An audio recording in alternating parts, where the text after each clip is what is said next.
Buvo 6 valanda ryto. Kažkas pasibeldė į duris. Labai garsiai pasibeldė. Pagalvojau, kad tai tėtis gal užsitrenkė duris be raktų ar panašiai. Todėl atidariau duris, o ten žibintuvėliai ir tie šlikštynės. Su neperšaunamomis lemenėmis. Jie ištempė mane į lauką, į šaltį, o aš buvau su pižama. Tai jau tikrai nebuvo smagu. Jie atrodė apstulbę, kai pamatė sarkastišką, agresyvę, piktą paauglę, kurią jie tądien ištempė iš lovos. Nežinau, ar dėl to, kad buvau 19, ar kad aš mergina, bet jie tikrai nesitikėjo to.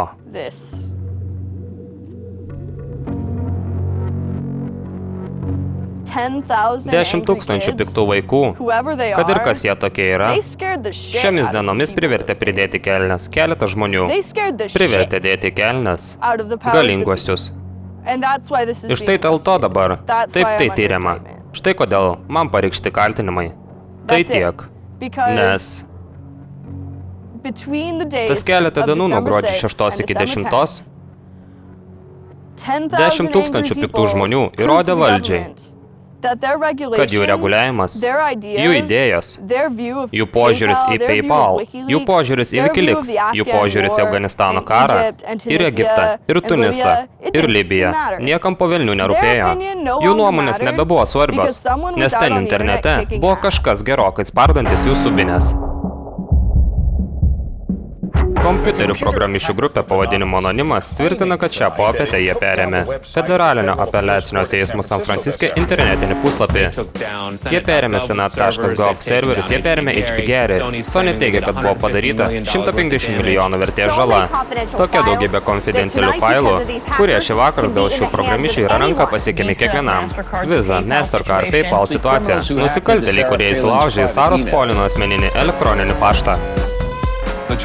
Scientologijos bažnyčia teigia, kad Anonimas yra religinių fanatikų kiberteroristų grupė. Anonimas ir kita grupė pavadinimu LulzSec panašu siekia kažką įrodyti.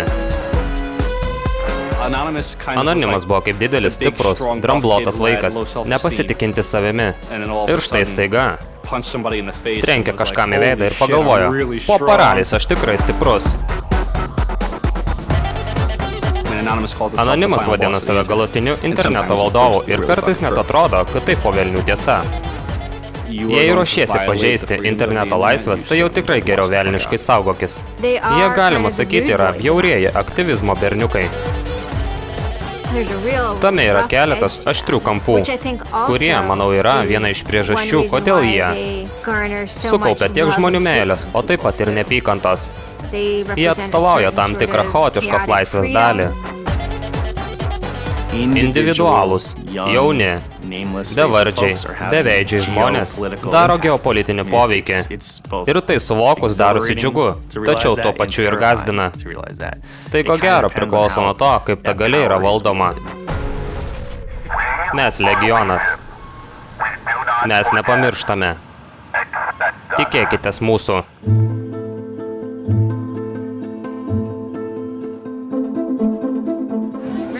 Mes stojam už laisvę. Mes stojam už kalbos laisvę, už žmonių valdžią, už jų galimybę protestuoti prieš vyriausybę. Jokios cenzūros, ypatingai virtualioje erdvėje, tačiau ir realiame gyvenime. Mes turime narių visose visuomenės sluoksniuose, visame pasaulyje, bet mes neturime lyderystės. Tai vienas bendras balsas, o ne atskiri balsai. Štai kodėl mes nerodome savo veidų, štai kodėl mes neišduodame savo vardų. Mes kalbame kaip vienas, ir tai yra bendrystė, pačiu laiku.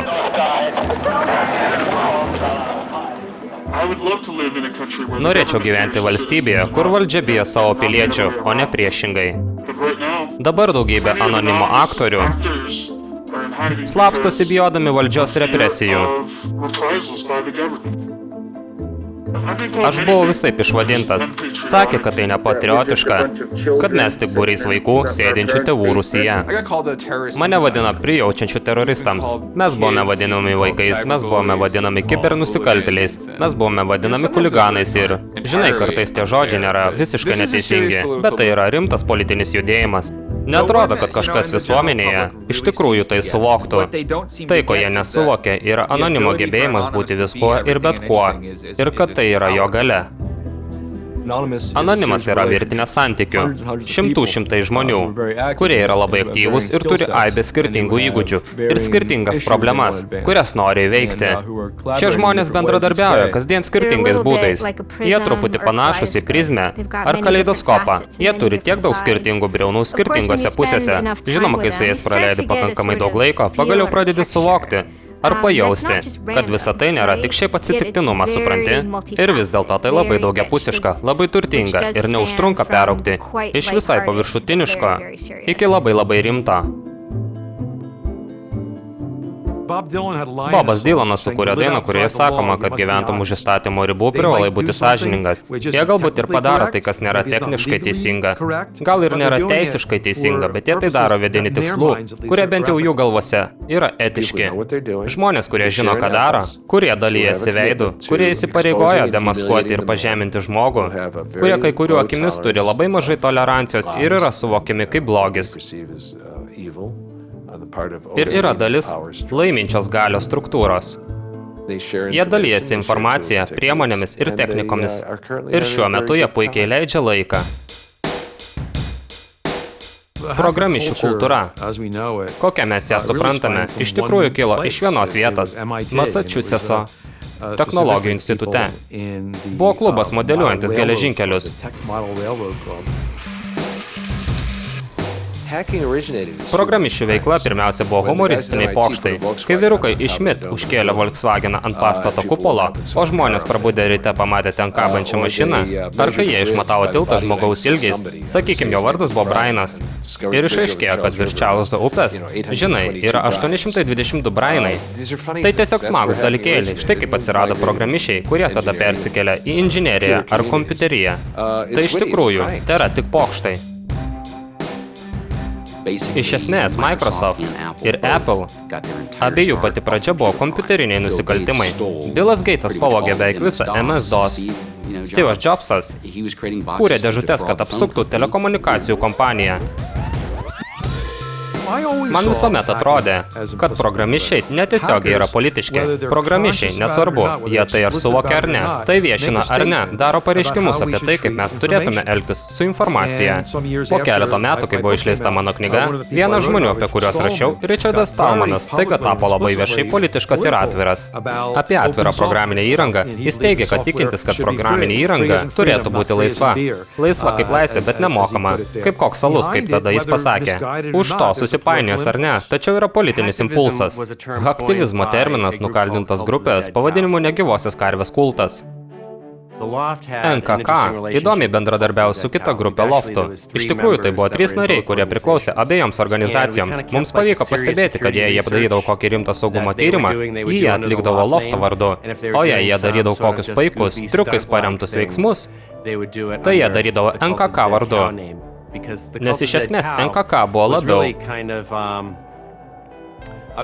propagandinio tipo organizacija.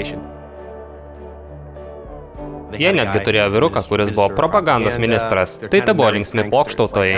Ir viskas, ką jie darė, buvo tiesiog perlenkta. Žinai, jie kartais apsirengdavo kaip Misteris T. Jie repodavo Defcon lyg tikrame repo pasirodyme.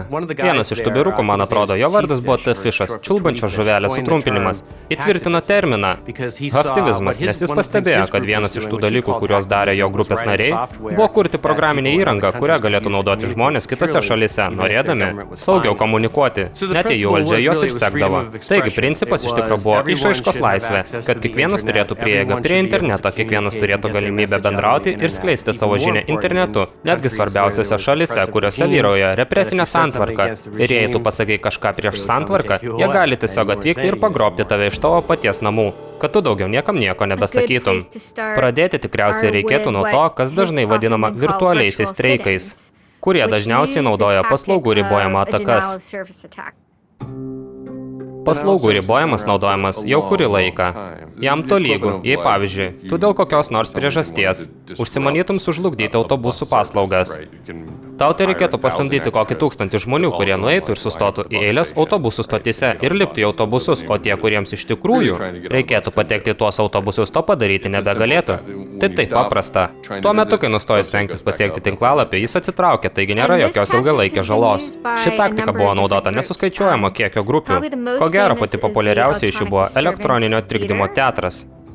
Dar vienas labai įdomus atvejis buvo Vokietijoje, kur susirinko grupelė aktyvistų, kurie norėjo užprotestuoti tai, kad oro linijos Lufthansa naudojo savo lėktuvus deportuoti migrantams. Taigi jie perėmė jų internetinį puslapį. Galiausiai Vokietijos teismas pareiškė, kad tai buvo teisėta protesto forma. Nuo oro uosto apsaugos iki metro rankinių patikros nėra abejonių, pasaulis visiškai kitoks po rugsėjo 11-osios. Dabar daug sunkiau žmonėms. Dėl stebėjimo ir kišimusi, kuris visuomet gali būti panaudotas netinkamai, tų, kurie turi tokią galimybę. Susikūrė visiškai nauja visuomenės forma, kurioje laisvė, kai tu gali judėti nestebimas, yra privilegija, priklausanti tik turtingiesiems, privatumas turtingųjų privilegija. Programišiai mato technologijų suteikiamą galimybę, taip pat atsiskirti kaip privilegijuotisiems. Technologijų esmė yra viršyti savo galias ir išžengti iš Belo linijos, judėti tolyn tolygiai su visuomenės meistrais ir kovoti su jais. Tame pačiame lygyje, žaidimo aikštėje. Tai aktyvizmas. Anonimas išaugo iš to, kas žinoma kaip 4chan. Iš esmės tai tėra tiesiog internetinis puslapis, kuriame žmonės gali talpinti paveikslelius, nepateikdami savo vardo. Taigi tai pakankamai anonimiška. Pažiūrėjus į 4chan galima stipriai nustebti, nes tinklapio forma primena 95-uosius ar panašiai. Idėja visai paprasta, patalpini komentarą ir nuotrauką. Tai tu gali daryti pasirašydamas savo vardu arba anonimiškai. Viskas atskiriama pagal skirtingas temas. Anime tema apie ginklus. Pavyzdžiui, yra 4chan skirsnis skirtas origamiui. Taigi ten tiesiog talpinami įvairūs įdomus paveikslėliai susijęs su origami. Taip pat ten yra grupė pavadinimu BB skiltyje. Iš esmės sueina viskas. Pirmą kartą kažkam apsilankius B būna lyg ir staigus pasibjaurėjimas. Todėl, kad ten niekada neįmanoma užeiti ir nepamatyti ko nors siaubingo. Tai iš karto atstumia daugybę žmonių. Idėja patalpinti kažką, kas liktų stovėti akise, būtų nepamirštama. Pusė to, kas patalpinta B skiltyje, yra specialiai tam, kad žmonės nenorėtų ten sugrįžti. Ar esate skaitę Musių valdovą? 4chan ir ypatingai B. Ir yra Musių valdovas. Tiesiog, kai kuriems iš jų jau nebėra 16, tik jiems leidžiama elgtis taip, lyg jiems vis dar tiek būtų. Štai ką gauni, kai žmonėms leidžiama išreikšti save absoliučiai be jokių suvaržymų. Čia kaip žmonių vaizduotės visuma, kaip tada, kai žmonės susirenka ir tapo kartu, be jokių limitų ar parametrų. Tai pats begėdiškiausias, šlykščiausias ir linksmiausias dalykas visame internete.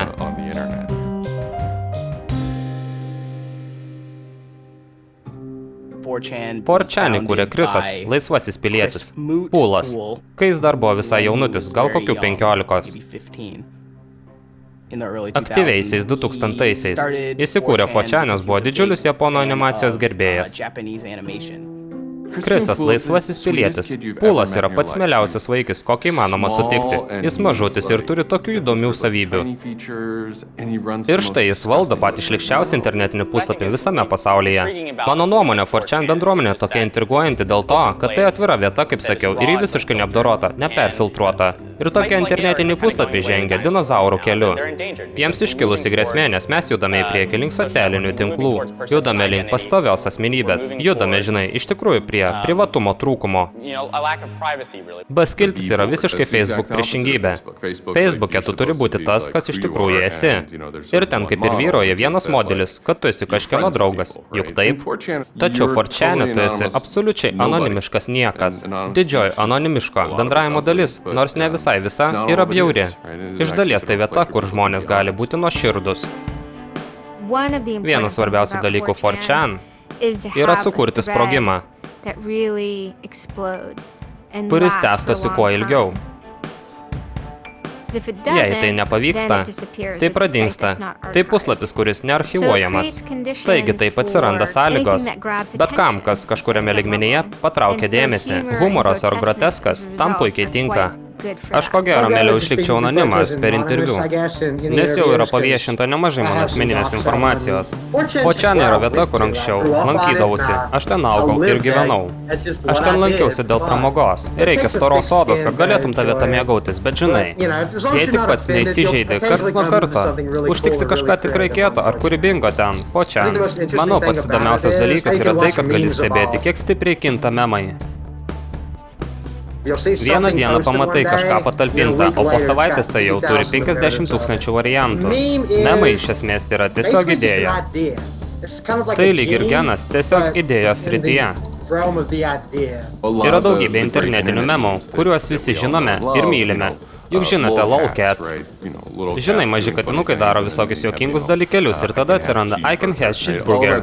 Atrodo, kad visą tai prasidėjo Petri Dish, kuris yra 4chan skiltyje.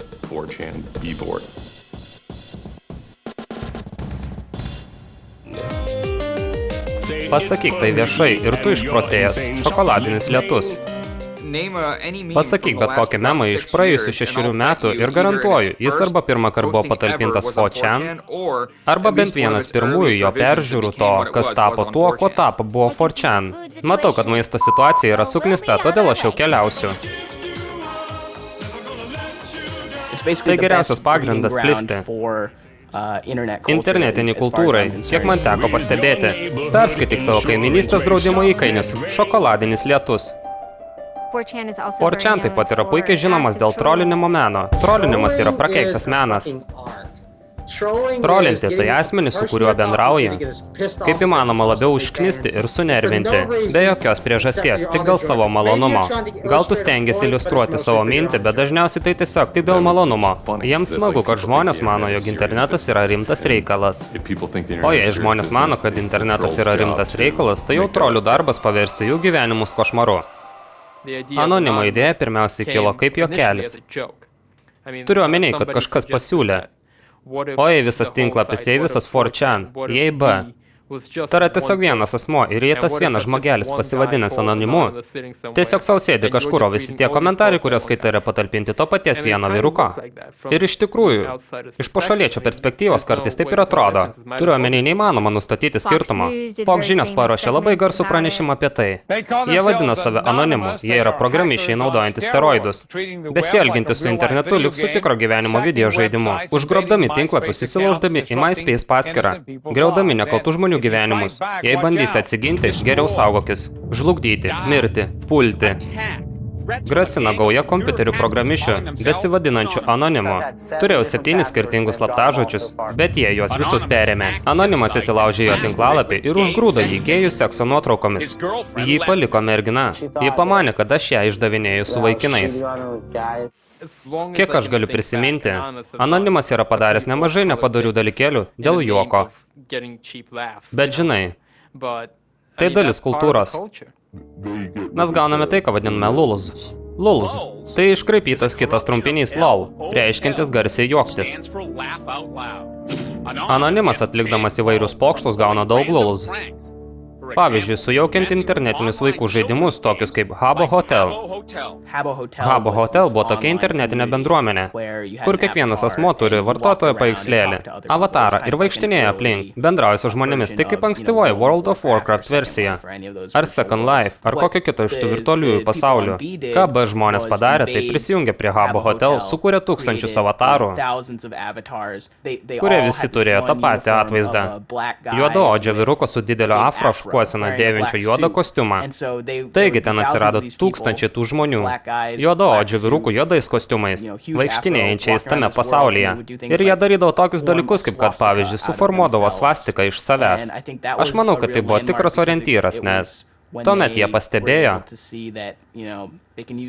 kad gali pasinaudoti savo kiekiu, kad nuveiktų kažką tikrai įdomaus ir griaunančio. Mes užblokavome įėjimą į jų baseiną ir tai jos labai sunervino. Tai buvo suknistai gražu. Tai buvo tiesiog suknistai nuostabu. Puikūs laikai. Tie vaikai tiesiog mylėjo tą baseiną, jie jį buvo įsimylėję iki kaulų smegenų. Iš tikro tikslas buvo visus įžeisti. Tiesiog dėl idėjos, kad kažkas gali įsižeisti dėl kažkokios formos nupieštos ekrane. Tai buvo tiesiog kvaila žmonėms, kurie buvo į tai įtraukti. Jie buvo nustebę, kad kažkas gali siųsti už tai, ką jie daro, kad tiesiog nupiešia kažką ekrane. Oho, na gerai, tau tikrai reikėtų permastyti gyvenimą, nes tai tikrai neturėtų tavęs liūdinti tiek stipriai. Baretas Braunas, aš esu projekto PM direktorius ir ankstesnis anonimo dalyvis.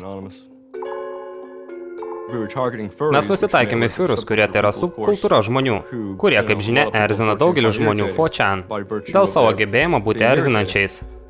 Furis yra asmuo dažniausiai vyras, autistas maždaug 20 metų, sutapatinantis save su gyvūnais ir dažnai jaučiantis seksualinį potraukį kitiems asmenims, dėvintiems gyvūnų kostiumus. Taip pat yra sauskelnių furiai, tai asmenys, kurie mėgaujasi dėvėdami sauskelnes. Kūdikiai furiai, tie, kurie mąsto apie save kaip apie kūdikius. Mes turėjome infiltravę su žmonės į furius, turėjome slaptas grupės, kaip mano Illuminati. Mūsų tikslas buvo padaryti kaip įmanoma daugiau žalos, nes tai tiesiog kvaila. Žinai, buvo momentas, kai atrodo, buvau gerbiamas rašytojas.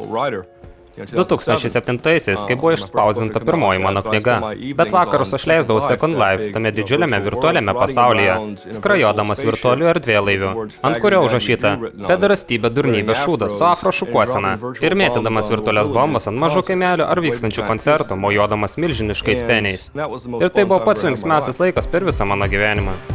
Visose šiose internetinėse organizacijose, nesvarbu ar tai 4chan ar koks kitas tinklapis, jose dažniausiai yra bendruomenė.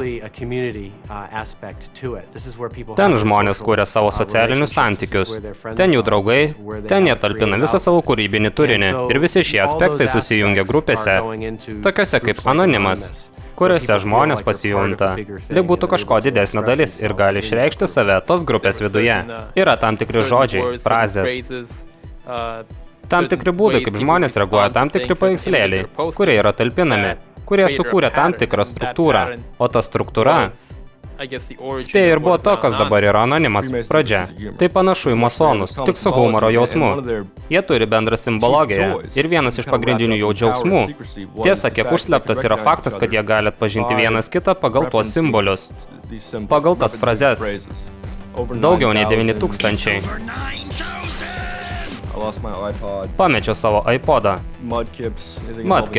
Bet kas buvo susijęs su Mudkips? Taip atsiranda lyg keista tarptautinė kultūra, besiplėtojanti visame pasaulyje.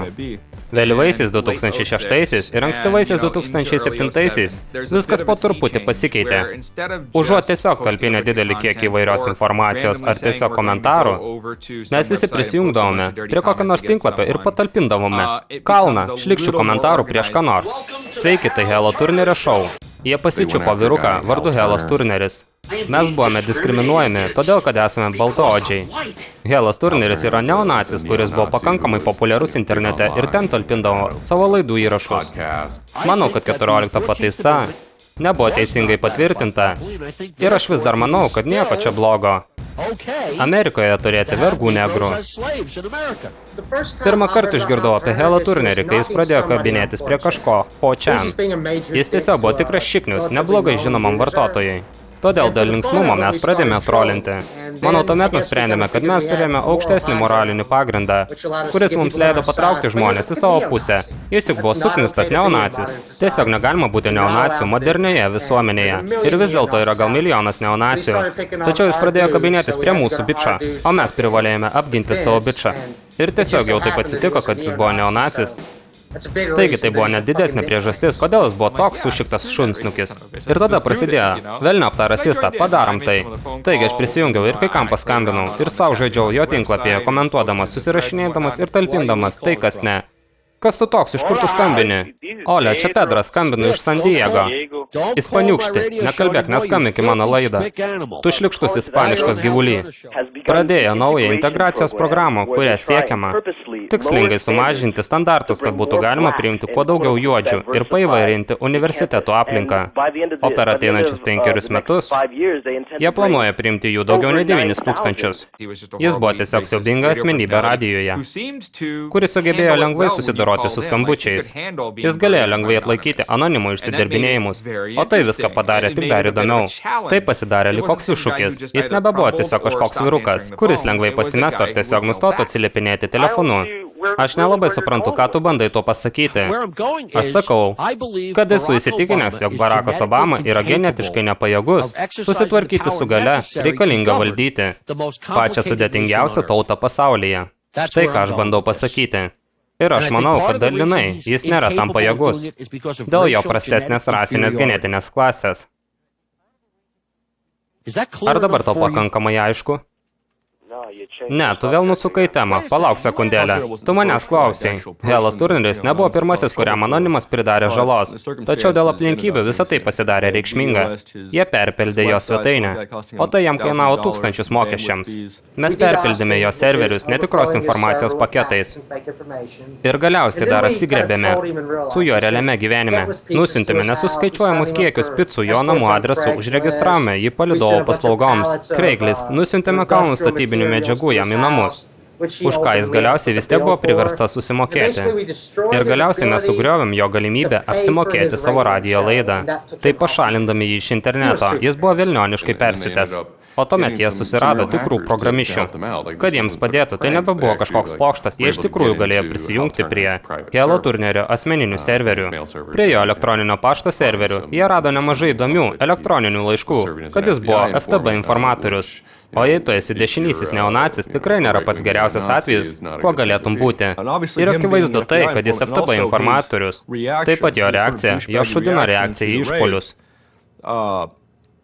sugriovė jo patikimumą tarp kitų baltųjų nacionalistų. Kaip gaila. Halo turnerio nebėra. Federalai patraukė į baudžiamojon atsakomybėn dėl grasinimų teisėjams. Viskas neturėjo būti kitaip nei anksčiau, tačiau galiausiai viskas susibaigė kitaip. Žmonės, kurie stebi anonimo veiklą, mato, kad ši grupė nusitaikė į šį baltųjų nacionalistą. Todėl prisijungiant tokiems žmonėms, anonimas iš tikrųjų labiau virsta aktyvistų organizacija. Dėl to atsiranda pyktis ir pasimetimas, kuris dažniausiai atsiranda žmonėms, kurie nori išlaikyti anonimą kaip nihilistinę, mažą, absurdišką grupę. Jie nusivylė, kad pats siaubingiausias dalykas internete staiga iš niekur tampa gėrio jėga. Projektas Chronologija. Anonimas niekada nesiekia žiniasklaidos dėmesio, o tai reiškia, kad tai visuomenė. Miela, kartais ribota bendruomenė, kuri lyg ir pasilikdavo visą turinį ir juokelius savo. Bet žinoma, viskas absoliučiai pasikeitė. O kai prasidėjo chronologija, visai pametė galvas. Anonimas pradėjo būti mažiau tiesiog kultūra, kuri, žinai, žmonės tiesiog nori krėsti pokštus, o daugiau pirmąją interneto armiją. Aš Maikas Vitalis ir aš reikšdavausi kaip Sad Dude. Štai 2008 sausis.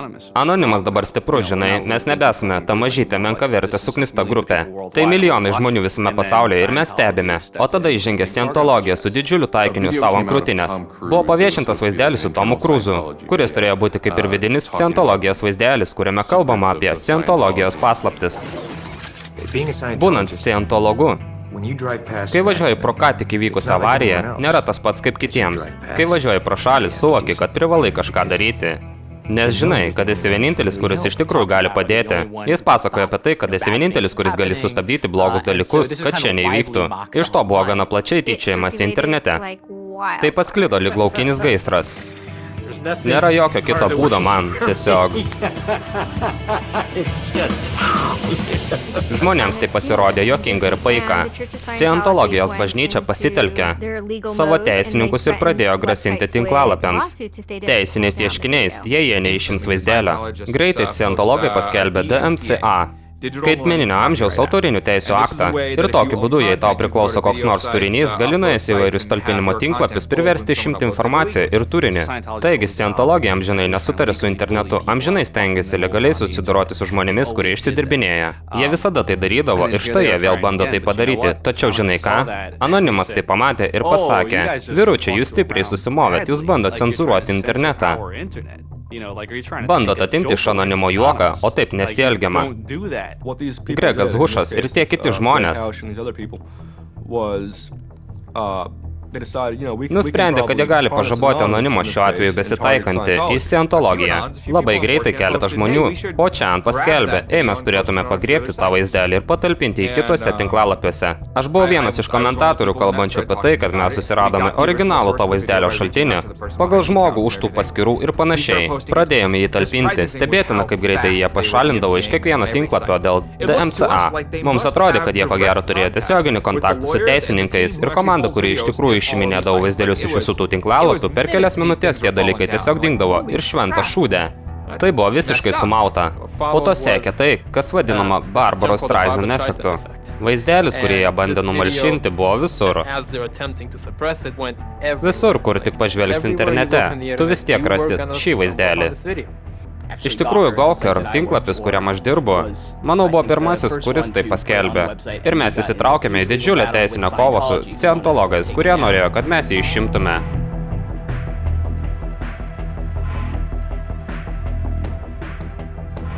Vyrukas prisijungė prie kanalo ir sako, visi jūs turėtumėte pažiūrėti į Gawker. Taigi mes visi prisijungėme prie Gawker, o ten nutikęs keisčiausias dalykas. Ši didžiulė žiniasklaidos kompanija turėjo vaizdelį savo pagrindinėme puslapyje ir komentarą po jo, kuriame labai aiškiai pasakyta, kad FTB turės pati atvykti ir uždaryti jų serverius, kad jiems jau gana visos tos nuolatinės prievartos. Tai privertė mus susimastyti, į ką mes įsitraukėme. Scientologija yra įdomus taikinys, nes kai kuriais aspektais tai tobula viso to, ką moksliukai ir programišiai vertina priešingybę. Tokioje daugybėje lygių – mokslinė fantastika, intelektualinė nuosavybė, požiūris į laisvę, mokslą ir technologijos. Tai labai savininkiška, labai uždara. Ir jei kažkokiu būdu turėtum kažką panašaus į kultūrinės inversijos mašiną ir į ją sugrūstum moksliukus ir programišius, gautum kažką labai panašaus į Scientologiją. Todėl tai pakankamai žeidžia ir teikia milžinišką malonumą pulti tobulą savo priešingybę. Mes buvome visiškos priešingybės. Jie visiškai slapti, o mes nekenčiam paslapčių.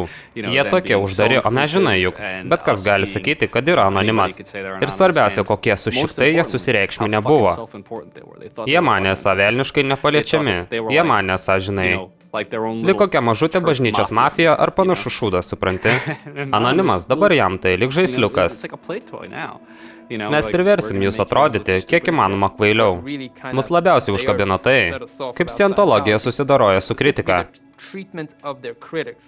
Bet kas pasakęs kažką netinkamo apie Scientologiją, automatiškai tampa kažkokiu nusikalteliu, kažkokiu bepročiu ar narkomanu. Tai lyg ir toks mentalitetas, lyg žinai.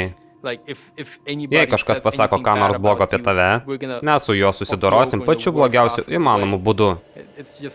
Tas pasišlikštėjimo jausmas pasklido kaip rezonansas tarp mūsų. Tai buvo tikra problema. Cenzūra. Jų šlikštaus kulto įžulumas. Lįsti į mūsų teritoriją. Ir sakyti, kad mes negalime to viešinti? Tai jau ne, velniop juos. Ne, to tai jau nebus. Žmonės, kurie žinojo, ką Anonimas ruošiasi pradėti, buvo tokie. Oho, Anonimas ruošiasi kariauti su Scientologija. Tai jau tikrai bus įdomu. Ypatingai todėl, kad tai dvi pasiutusi keistos grupės. Turiu omeny, aš buvau Anonimas ilgą laiką. Puikiai žinau, koks Anonimas yra keistas. Mes keisti ir dalykai, kuriuos mėgstame, yra keisti. Ir tikrai tai nevyraujantis visuomenėje dalykai. Tai yra Scientologai. Taip pat labai keisti. Ten vyksta daugybė su šitų keistenybių.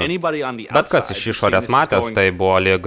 Pažiūrėkim, kaip kovoja. Tie du atsilikėliai. Abu pames kelnes ir susiluošins. Visiems skaudės. Bus nepaprastai juokinga. Atsitiko taip, kad visi tie žmonės intensyviai ruošiasi. Kiti anonimai net sukūrė tam tikrą infrastruktūrą karui. Pasakė, žinai ką, velniop viską. Visi susijungs ir išspirs. Paskutinį šūdą iš Scientologijos. Tada 4chan tikrai pradėjo veikti. Ir jie pradėjo erzinti Scientologijos bažnyčią. Išsidirbinėjant Dianetikos karštojoje linijoje, užsakinėjant picas. Dalinomės kiekvienu fakso numeriu, kurį galėjome gauti. Kiekvienu numeriu, kurį gavom, siuntinėjom net baltus popieriaus lapus, kol galiausiai pamatydavom, kad užstrigo. Aš bandydavau jiems skambinti ir nuolat būdavau užimta. Tai buvo jų pagrindinė Dianetikos karštoji linija. Jų Dianetikos 800 numeris. Buvo neįmanoma susisiekti, nes anonimai visiškai užkimšo linijas ir ko gero paistė visiškas nesąmonės. Pagrindinė idėja buvo tiesiog paskambinti ir užlaikyti juos kuo ilgiau. Labas, kaip man pasidaryti Dianetiką savo veidu, jie visiškai to nesitikėjo ir visiškai negalėjo su to susidoroti. Aš Brianas Metterbrinkas. Mane visada domina techniniai, mechaniniai dalykėliai, bet kas susijęs su mokslu. Kompiuteriai daro tai, ką jiems paliepi. Jie nepradeda staiga iš niekur elgtis keistai, o jei pradeda, tai greičiausiai tavo kaltė ir viskas buvo taip, žinai, beveik tobula. Tiesiog per visišką atsitiktinumą apsilankiau 4chan. Ir pamačiau įrašą apie scientologiją, bei pradėjau daugiau apie tai skaitinėti. Pamaniau, čia juk rimta priežastis, manau prisijungsiu. Pradėjau žiūrinėti viską TMB, aš pradėjau TMB skaityti. Visi užkimšim scientologų internetinį puslapį, visi juos virtualiai išprievartaus. Anonimo nariai valdė internetinės paslaugos sutrikdymo DDoS atakos modelį, kuris buvo pavadintas pagal kompiuterinį žaidimą žemosios orbitos joninė patranka. Žemosios orbitos joninė patranka vadinamas finalinį žaidimo Red Alert ginklas. Viskas, ką tau iš tikrųjų reikėjo daryti, tai buvo sekti instrukciją, žingsnis po žingsnio. Parsisiunčiau programą, kuri nemokama ir legali, todėl kiekvienas norintis gali ją parsisiųsti ir naudotis. Viską dariau pagal instrukciją, suvedžiau www.scientology.org ir paspaudžiau eiti. Programa šiuo atveju įsako Scientology.org. Parsiųsti savo internetinį puslapį į mano kompiuterį, manau kokius 800 000 kartų per savaitgalį. Esu beveik tikras, kad tą puslapį užlaužiau aš, tikriausiai net keletą kartų. Ta priemonė žemosios orbitos joninė patranka kartais tiesiog sutrumpintai vadinama LOIC. Aš iš tikro nepažeidžiau jokių įstatymų, naudodamasis šią priemonę savo kompiuteryje, nesusekamų adresų. Tačiau žinoma, jei bandyčiau atakuoti vieną iš tų didžiųjų tinklapių, neabejotinai pažeisčiau įstatymą ir dar padaryčiau taip, kad mane būtų labai lengva susekti. Įvedi tinklapį, pažiūri, kada IP adresas būtų teisingas, peržiūri, ar visi nustatymai yra tinkami, paspaudi mygtuką ir štai viskas veikia. Atrodė, lyg prisidėtum prie pokyčių. Tik tu pats. Ir net nereikia dėl to išeiti iš namų. Tiesiog atsisėdai prie savo kompiuterio, padarai viską pagal instrukcijas ir taip stoji į kovą už tai, kuo tiki. Kitaip tariant, tu padarai pareiškimą pasauliui ir belieka tikėtis, bus tik geriau. Buvo neapsakomai beprotiškas dalykėlis žiūrėti. Sėdi priešai savo kompiuterį ir matai visą informaciją. Tiesiog skriejant, tau prieš akis. Tai nematomas internetinis karas. Vienas iš vyrukų pasakė, kad mums reikėtų sukurti filmuką. Mes tiesiog privalome sukurti filmuką. Sveiki, scientologijos lyderiai. Mes esame Anonimas. Kai sausio 2 pasirodė filmukas, buvo vienas iš pirmųjų kartų, kai Anonimas, kaip kultūra, pradėjo reikštis kaip judėjimas. Ir paskelbė, kad susidoros ir sunaikins scientologijos bažnyčią. Greičiausiai tas filmukas pakeitė viską. Žinios yra laisvė, mes Anonimas, mes legionas, mes neatleidžiame, mes neužmirštame. Laukite mūsų. Iš esmės atrodė, jei kompiuteris tau sakytų, kad jis tau velniškai iškarš kailį, tai skambėtų būtent taip. Vienintelis filmukas tikrai elektrino tuometinį momentą, inovacijų momentą. Būtent. Su tuo filmuku gimė internetinis aktyvizmas, kokį mes jį žinome dabar. Filmukas sakė, viskas baigta. Nebegalėsite nebaudžiami sekti žmonių jų namuose. Nebegalėsite išdavinėti tų veiklą draudžiančių laiškų. Kiekvienam reporteriui, kuris nori parašyti kažką šūdino apie tave, kas tau nepatinka. Nebegalėsite taip elgtis. Baigta. Jei vėl tai padarysit, Anonimas moks skaudžiau. Taigi mes sukūrėme filmuką Rankų šauksmas. Kiekvienas didysis pasaulio miestas turi scientologijos pastatą. Būkite labai atsargus. Vasario 10-ąją Anonimas kviečia prisijungti prie solidarumo akto. Anonimas kviečia pasiimti plakatus dėl žodžio laisvės, žmogaus teisių, dėl šeimos ir laisvės. Prisijunkite prie mūsų proteste priešais scientologijos centrus visame pasaulyje. Ir matai, kad formuojasi bendrumą, kad tai tikrai įvyks. Todėl mes sukūrėme trečiąjį filmuką Elgesio kodas. Neatsineškite ginklų, apsirenkite tinkamai. Prisidenkite veidus, nes jie bandys įsiaiškinti, kas jūs per tokiai suknistų jums gyvenimą. 17 taisyklė. Prisidenkite savo veidą, taip saugos, kad jūsų neidentifikuotų pagal priešų filmuotą medžiagą. Scientologija turi ilgą priekabėjimo, persekiojimo ir iš esmės siaubingo elgesio su savo kritikais istoriją. Todėl žmonėms reikėjo būdo nuslėpti savo tapatybę. Daugybė žmonių turėjo puikiai suprantamų baimių. Jie nenorėjo būti atsekti iki namų, nenorėjo patraukti savęs ir savo šeimų į pavojų. Kokia vienintelė kaukė, kurią mes jau visi žinome, ar jau apie ją juokaujame. Ir tai buvo Gajaus Fokso kaukė. Matei filmą Va, tai Vendeta. Finale visi dėvi Gajaus Fokso kaukės. Tai labai priminė tai, kaip Anonimas galvoja, koks yra Anonimas.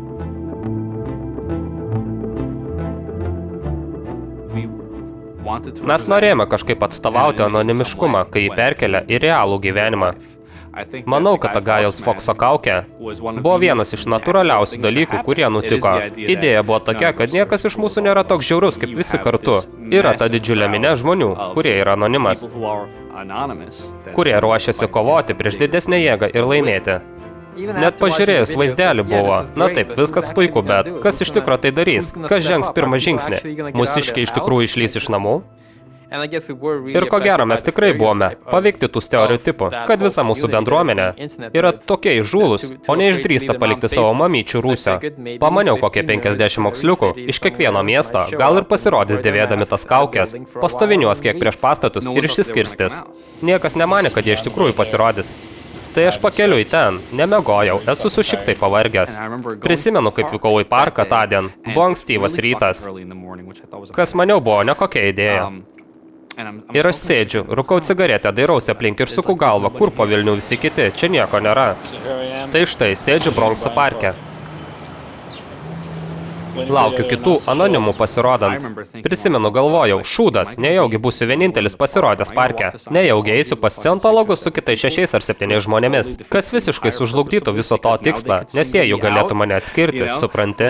Tada aš atsistojau ir pradėjau vaikštinėti aplink. Pamačiau daugybę žalių balionų dėl kažkokios priežasties kitoj parko pusėj. Ten buvo kokie 200 žmonių. Visur buvo Agajaus Fokso kaukės. Šventas šūdė, tai grandioziška. Čia daugybė mūsiškių, velniškai puiku. Neturėjau žalio supratimo, kiek ten buvo anonimų iki tol, kol pradėjome judėti, ir jų tik daugėjo. Prisimenu, kaip ėjome pro Times aikštę.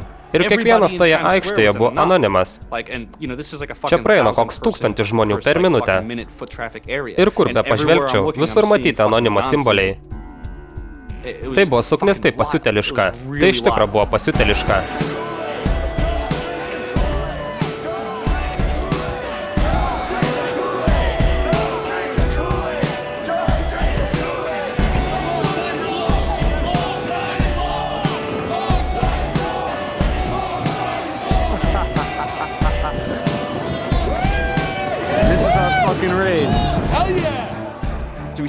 Mes pradėjome gauti skaičius ir Sidnėjuje. Manėme, kad pasirodys kokie 50 žmonių. Ir dar prieš 10 valandą ryto, net anksčiau nei sutarta, ten jau yra 50 žmonių. Ir žmonės tiesiog plaukia miniomis iš gatvių. Po keleto valandų, žinai, nes viskas galėjo vykti nors ir iki 1 nakties, apsidairai Sidnėjuje ir oho, Sidnėjuje yra 250 žmonių. Farai pažymėjo nedidesnius skaičius savo ataskaitose. Kas ką tik nutiko? Adelaide, Pertas ir Melburnas, tai vyko visur. Ir žinai, kiekviename po daugiau nei 200. Australijoje mes beveik pasiekėme 1000. Kitas protestas vyko Tel Avive, kur scientologai pirmąjį savo pastatą atidarė vos prieš savaitę. Šiame proteste buvo žmonių iš Palestinos ir iš Izraelio. Abu laikė savo vėliavas, o vienu metu jie apsikeitė ir laikė vienas kito vėliavas. Nepakartojamas vaizdas. Skambinu mūsų vyrukai Londone, Britų anonimui. Sakau, labas, kas ten vyksta, o jis toks, tu ką, tik iš lovos išlipai? Sakau, na taip, aš net nespėjau kompiuterio įsijungti. Jis sako, čia yra kokie 600 žmonių, o farai siunta siaubingai ant manęs. Visuose didžiuosiuose miestuose į gatves išėjo 100 žmonių, tai buvo grandioziška. Clearwateryje susirinko kokie 300 žmonių. Nemanau, kad kažkas galėtų aplenkti Los Andželą. Įtariu, kad Los Andžele buvo virš 1000 žmonių.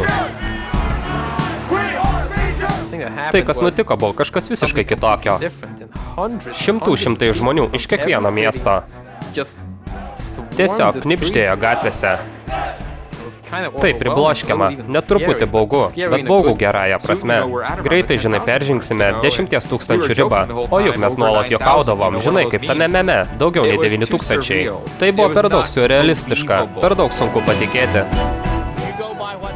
Mes visi vadinamės vienu vardu, mes anonimas. Tai suteikė tiek daug galios, ypač kai pasirodė 1000 žmonių. Mes pasiekėm, mes įrodėm pasauliui tą mintį. Yra lolcats, yra juokeliai dėl rickrolling, yra visi kiti tie dalykai, kurios buvo įtrauktas anonimas. Ir štai po mėnesio 10 000 žmonių gatvėse. Kiekvienoje didžiųjų pasaulio šalių didžiuosiuose miestuose. Ir kas po velnių, kas nutiko? Kas pasikeitė, kas įjungė jungtuką? Tuomet man pasaulis atrodė visiškai kitoks. Mes visi susitikom. Anonimo idėja yra ta, kad tu esi vienas, kol neprisijungi prie 4chan. O ten jau yra visi tie žmonės, kurie mąsto taip kaip tu. Ir staiga štai tu nebesi vienas tų su kitais 500. Jie visi žino tuos pačius juokelius. Akivaizdu, jos domina tokie patys dalykai kaip ir tave. Čia tavo kultūra. Tu pagaliau susitikai su savo žmonėmis. Staiga apėmė jausmas, tik būtum namie. Jei tu anonimas, tu buvai namie. Mes praleidome metus toje pačioje vietoje, žiūrėdami į tuos pačius paveiksliukus, besijuokdami iš tų pačių juokelių. Galima sakyti, mes jau buvome draugai, nors niekada ir nebuvom susitikę. Viskas džiugino.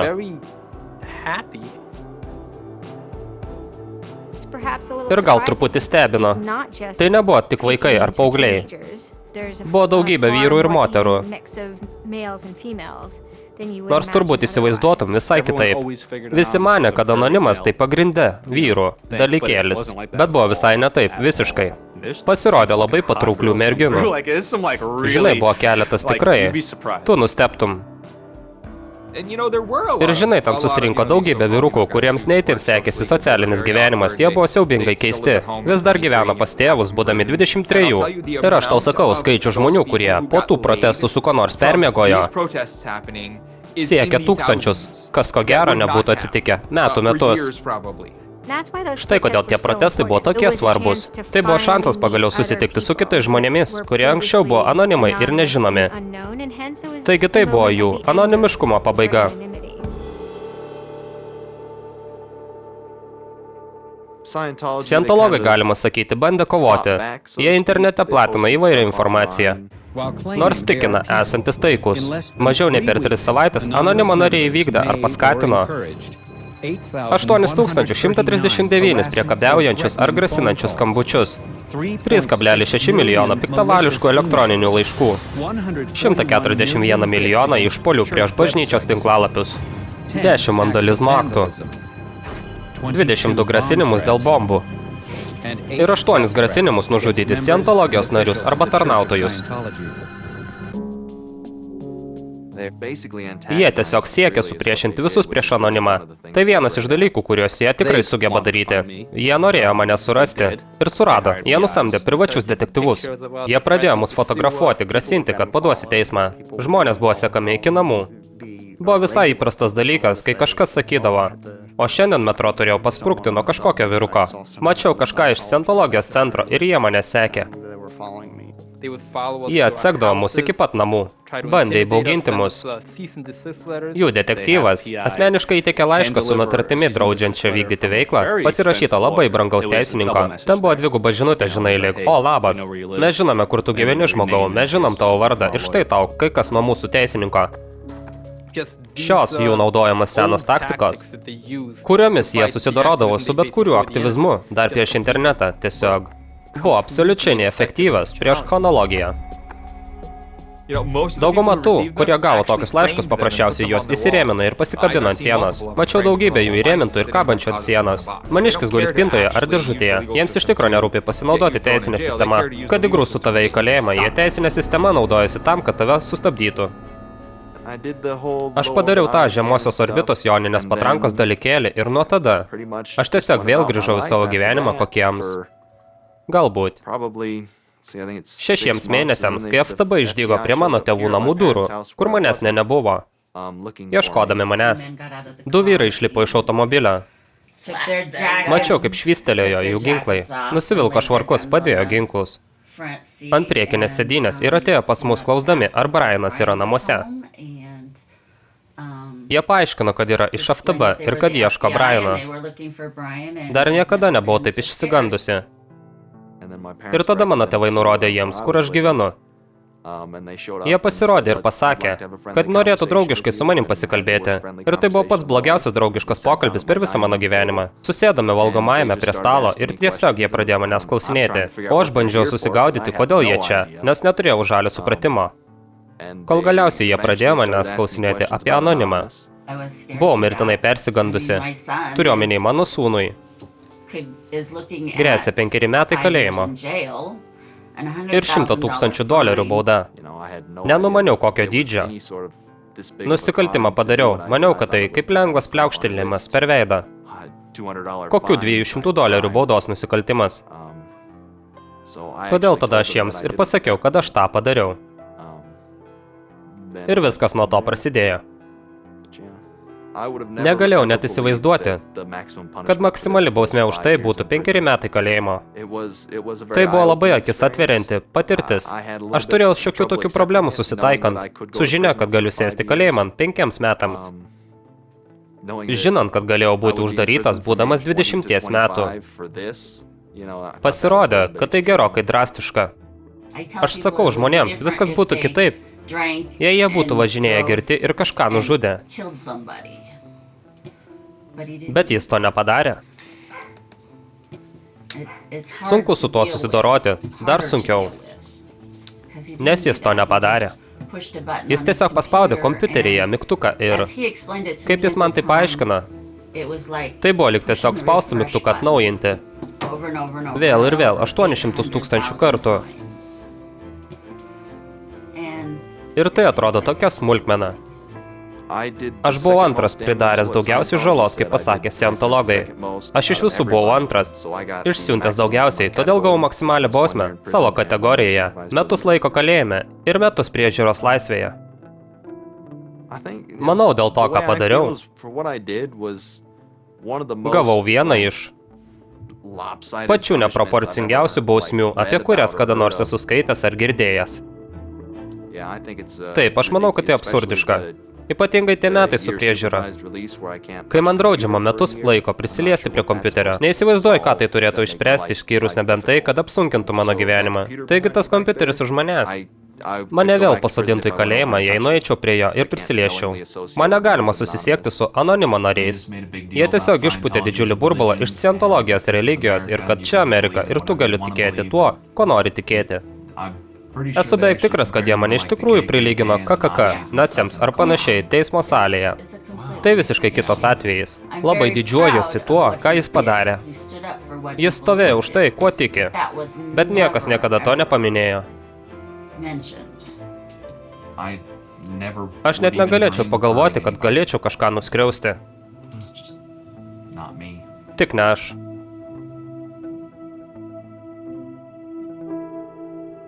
Prieš anonimą bažnyčios kritikai privalėjo būti labai atsargus dėl agresyvių teisinių ieškinių, kurie buvo keliami prieš akademikus, žurnalistus ir kitus kritikus. Galima sakyti, ta era baigėsi ir anonimas labiau nei kas kitas yra atsakingas už tokius pokyčius. Tai vadinama teisinga anonimo atskiltimi. Buvo viena ryški grupė žmonių, kurie sakydavo, kad visa ta fonologija yra vėžys, kad tai blogai, tai baisu ir tai tiesiog pritraukia niekam nereikalingą dėmesį. Trolinimas baigėsi, mes nebegaunam savo juokučių. Staiga dabar viskas labai rimta, moralu ir niūru. Ne dėl to aš prisijungiau. Ir buvo kita žmonių grupė, kurie buvo kitoje pusėje, kurie sakė, kad kaip tik dėl to ir užsiregistravo, dėl rimtumo ir niūrumo. Jūs, vyručiai, eikit šalin. Ir atsirado tas nuožmus ideologijų susidūrimas, kas mums buvo visiškai svetima. Jie nusprendė, kad kalbant jų pačių žodžiais, gana gadinti mūsų blogą vardą. Taigi, kad priverstų anonimą atrodyti blogai, jie nuėjo ir pritalpino judančių paveikslėlių epilepsijos forumuose, kurie buvo juodai balti ir labai greitai mirksėjo. Todėl, jei kažkas sergantis epilepsijos tai pamatydavo, jiems tiesiog prasidėdavo traukuliai ir jie krisdavo nuo kėdžių. Pradėjo plisti naujas terminas – moralės pederastas. Jei tu nesistengi, kad epileptikams prasidėtų traukuliai, vadinasi, tu darai blogai. Būtent tai aš ir esu – moralės pederastas. Tie, kurie nori matyti anonimą, kaip priemonė gėriui, kažkuria prasme. Vietoj to, ką mes anksčiau darydavome, tiesiog išsidirbinėjimus su video žaidimais. Kažkada vienas anonimas labai teisingai pasakė, čia nėra jokio lyderio. Ten tiesiog atsiranda momentiniai lyderiai de facto. Man patinka tai apibūdinti kaip paukščių būrį. Visi skrenda labai tyliai.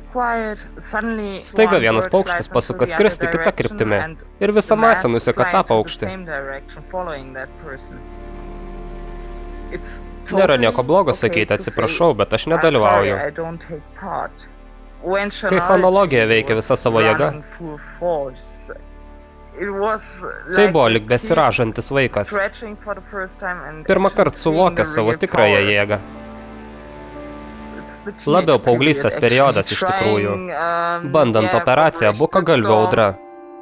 Operacija Bukagalvio audra Australija paskutiniuosius keletą metų buvo santykinai griežta interneto laisvėje. Lyginant su kitomis vakarų valstybėmis, vyrukas pasivadinęs taksu norėjo užsipulti Australijos valdžią, atsikeršydamas dėl būsimų interneto cenzūros įstatymų. Vienas iš jų dėl kažkokių priežasčių turėjo uždrausti moterų su mažomis krūtimis pornografiją. Taigi, tai buvo pirmas kartas, kada anonimas pradėjo kovoti prieš valdžią. Jie užkimšo ir perėmė keletą valstybinių tinklapių. Tai buvo pirmasis kartas, kai buvo pradėta kovoti prieš valstybę.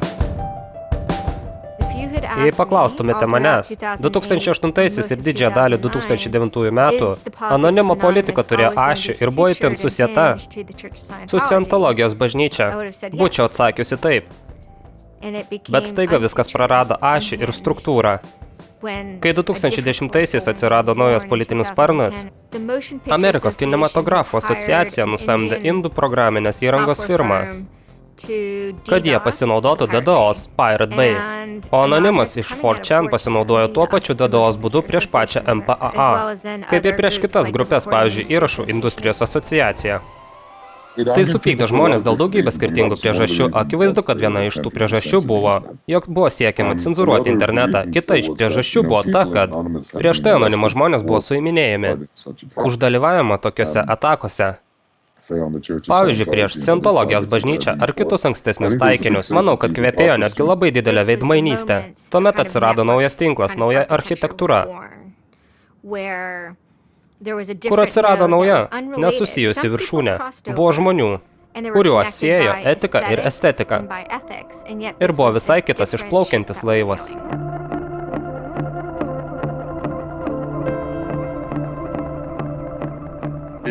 Tai mūsų užduotis surasti slaptus, piknaudžiaujančius planus. Ir paviešinti juos, pasipriešinti, kol jie dar neįgyvendinti. Įdomus dalykas apie Julianą Assange'ą, kad jis taip pat kilo iš programišių kultūros. Tiesiog tai informacijos skleidimo mentalitetas. Julianas buvo Mendoksas. Jis buvo pats geriausias programišius, kada nors vaikščiojęs šią žemę. Kai buvo vaikas, sklandė kalbos, kad jis gali net valdyti palydovus kosmose, įsilauždamas į NASA. Galbūt to niekada nebuvo, bet tai buvo mitas, kuris palaikė tokių vaikų kaip aš norą prisijungti kompiuterį prie modemo ir pažiūrėti, o gal ir man pavyks valdyti tuos palydovus. Wikileaks yra puikus programišių atvaizdas. Tiesa nori būti laisva ir mes norime ją išlaisvinti. Wikileaks paviešino didžiulį kiekį diplomatinių ryšių.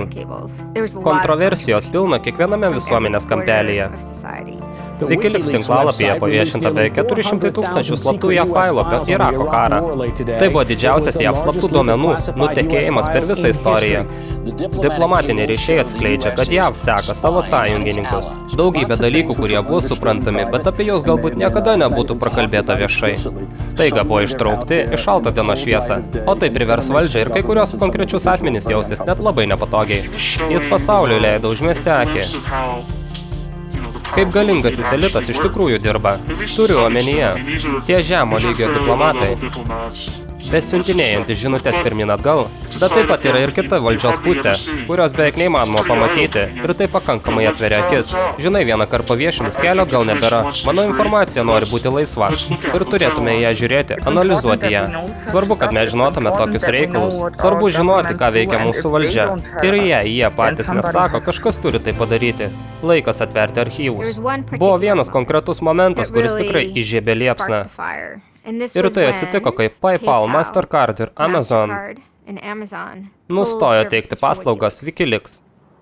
Taigi staiga iš esmės pasidarė nebeįmanoma finansiškai paremti Wikileaks. Tada jų žmonės įsiaiškino, kad neonacių grupės Visa ir Mastercard netrupučiu neprieštarauja, kad tu gali pervedinėti pinigus PayPal. Bet Wikileaks jokių būdų. Tu gali mokėti 3K, gali aukoti pinigus Westboro, baptistų bažnyčiai, per savo PayPal ar su savo sušiktų Mastercard, bet Wikileaks negalima pervesti net cento. O aš manau, kad Wikileaks elgėsi teisingai. Siaubinga veidmainystė, kad jie naudojasi tą savo suknistą mažytę bankinę mafiją, kad suknistų Wikileaks. Žmonės buvo neįtikėtinai pikti. Ir tai jau buvo tikro pokyčio pojūtis. Taip atsitiko, manau, dėl to, kad Wikileaks viešino visus tuos melus, kuriuos valdžia nuolat kartodavo žmonėms. Ir dabar valdžia pradėjo desperatiškai bandyti užtikrinti, kad tie melai nebūtų viešinami. Ir tada buvo tokia įtampa, aš ją galiu vadinti įsiučiu. Jei tu buvai programišius, tai buvo vienas iš tų Johnas F. Kennedys nušautas momentas. Tai buvo, ką tu visados prisiminsi. Tikslė vieta, kur tuo metu buvai ir ką girdėjai. Turiu omenyje, aš tiesiog nepasvajoti negalėjau, kad jie turės tiek ryžto. Anonimas labai greitai pereina į puolimo režimą. Anonimas pasinaudojo DDoS metodo PayPal sistemoje. Jie buvo persiutę. Kiberprotestai, virtualūs streikai, kaip be pažiūrėsi, DDoS yra priemonė.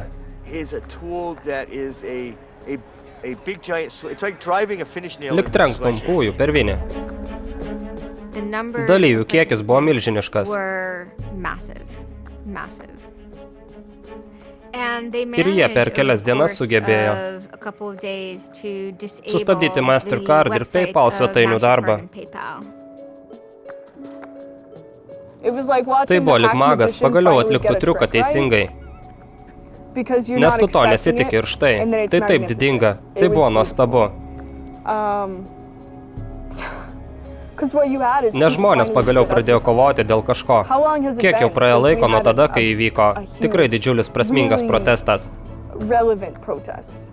Aš nekalbu apie vakarėlius prie arbatos, kuriuose kalbama, kaip norima pradėti kovoti viešai.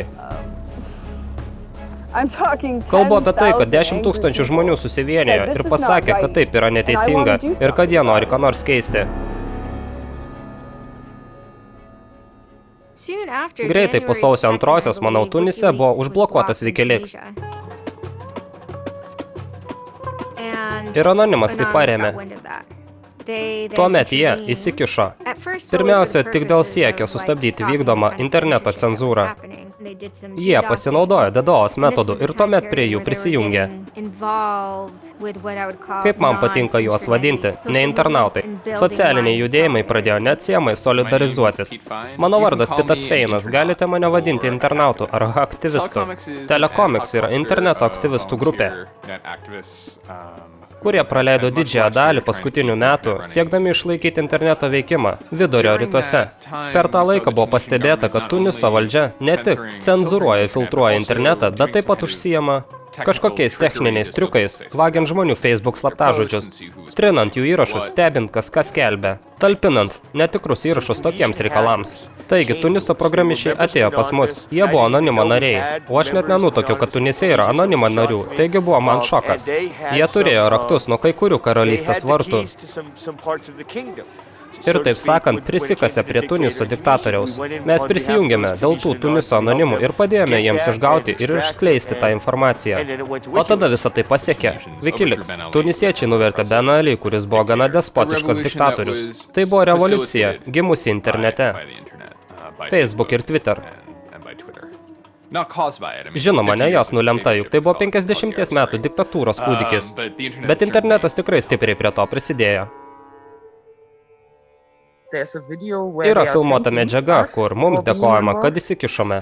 Jie laiko kaukę sakydami, kad mes buvome vieninteliai, kurie stojo jų pusėn. Ačiū Anonimui. Mes norime, kad jūs žinotumėte, kad turite naujų sąjungininkų. Man tai buvo nuostabu girdėti ir jausti tą ryšį. Tie patys programišiai, kurie buvo nusitaikę anti-Wikileaks tinklalapius, dabar atkreipė dėmesį į Egiptą. Tai galėjo privesti prie Egipto revoliucijos. Mes talpindavome žinutes Twitter už kitus žmonės. Žmonės iš Egipto, kurie negalėjo prisijungti prie savo pačių Twitter paskyrų, jungėsi prie mūsų. IRC tinklo mes talpindavome už juos savo paskyroje, kad padėtume jiems parodyti pasauliui, kas ten iš tikrųjų vyksta. Dalis šio šūdo yra asmeninis. Ir vienas iš pagrindinių dalykų bendrai paėmus buvo tai, kas dėjosi Egipte. Egipto įvykiai mūsų žlugdė emociškai. Stebėti viską, kas vyksta, reportažus, kuriems padėjome sklisti, kuriuose egiptiečiai tiesiog žudomi automatiniais ginklais. Tai buvo kažkas kitokio ir aš niekada per visą kiberaktyvizmą neraudojau tiek. Niekada taip giliai neišgyvenau. Niekas nepalėtė manęs taip stipriai, kaip palėtė Egipto įvykiai. Buvo visiškai sumauta stebėti žmonių žudynės, vien dėl to, kad jie išdrįso išeiti iš namų. Už tai, kad jie turi visas teisės į laisvę. Kad jie turi teisę patys rinkti savo valdžią. Ir tada ateina sausio 27-28 diena. Ir Egipto valdžia pradeda išjunginėti internetą visoje šalyje. Yra toks fantastiškas grafikas, kuriame matyti interneto srautai ir jame matyti, koks yra Egipto srautas. Viskas yra taip ir tada. Absoliučiai sustoja. Mes visi buvom, kas čia po velnių. Manyti, kad valstybė imtų taip ir absoliučiai atskirtų. Tiek, kiek įmanoma nuo viso išorinio pasaulio. Tai buvo beveik nesuvokiama. Visi puikiai žinome, kad tamsiose vietose vyksta blogi dalykėliai. Ir staiga viskas nutilo. Prisimenu, kad kažkaip man į galvą toptelėjo, jog prieš tai Twitter buvo užkimštas ir staiga viskas tapo siaubingai tylu. Tokie dalykai ir galėtų pradėti riaušes. Manau, kad kai Mubarakas padarė tai, ką padarė, manau, tai nuvylė daugybę žmonių ten, o taip pat ir vidurio rytuose. Aš įsivaizduoju save jų vietoje ir aš jausčiausi, lyg nebūties dykumoje, nes jis tiesiog nušlavė viską. Su kuo buvo susietas mano pasaulis. Tai tik įrodė man ir visiems kitiems, kad tokie dalykai gali atsitikti bet kuriuo metu, bet kur pasaulyje ir prie bet kurios valdžios. Anonimas ir žmonės internete atsistojo ir pasakė, užsikruškit. Užsimanėte išjungti jiems internetą? Puiku. Interneto žmonės jiems parodys, kaip jį vėl įjungti. Atrodė, lyg internetui iš tikrųjų skaudėtų. Lyg internetas būtų gyva būtybė. Lyg tai sąmoningas dalykas, kuris atsistoja ir pasako, taip negalima. Daugybė mano draugų padėjo su šifrais, padėjo žmonėms tose šalise įgalinti SSL raktus ir sertifikatus. Ir iš tikro parodė, kaip jiems nuversti savo valdžią ir tapti laisviems. Tuomet Telecomics pradėjo platinti prisijungimus prie interneto, prisijungimus prie telefono linijos. Į savo rinkinį, kurį skyrėme Egiptui, sudėjome tam tikros informacijos apie trumpųjų bangų radiją telefoninius modemus. Iš viso padėjome koordinuoti apie 500 telefoninių modemų linijų. Mes taip pat suradome, kaip reikia elgtis ašarinių dujų atveju ir kitus bazinės medicinos metodus. Suradome žmonių, kurie sugebėjo tai išversti į arabų kalbą. Sukėlėme viską į gražų vieno puslapio PDF failą ir išsiuntėme jį faksu. Mano efektyviausia buvo tai, kad buvo uždaryti valstybiniai tinklalapiai. Mes čia išjunginėjame diktatoriaus internetinius puslapius. Tuo metu buvo tai jau kibernetinė kova. Kai tenka susidurti su tokiu diktatoriumi, žudančiu žmonės, visos pirštinės numetamos. Mes tik uždarysime jūsų internetinius puslapius, mes užlugdysime visus jūsų ryšius. Mes sugniuždysime jūs taip, kaip tauta jūs sugniuždytų.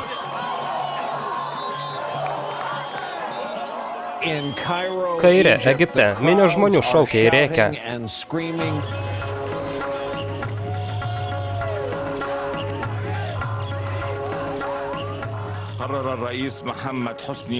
Prezidentas Hosnis Mubarakas nusprendė atsistatydinti iš Respublikos prezidento posto.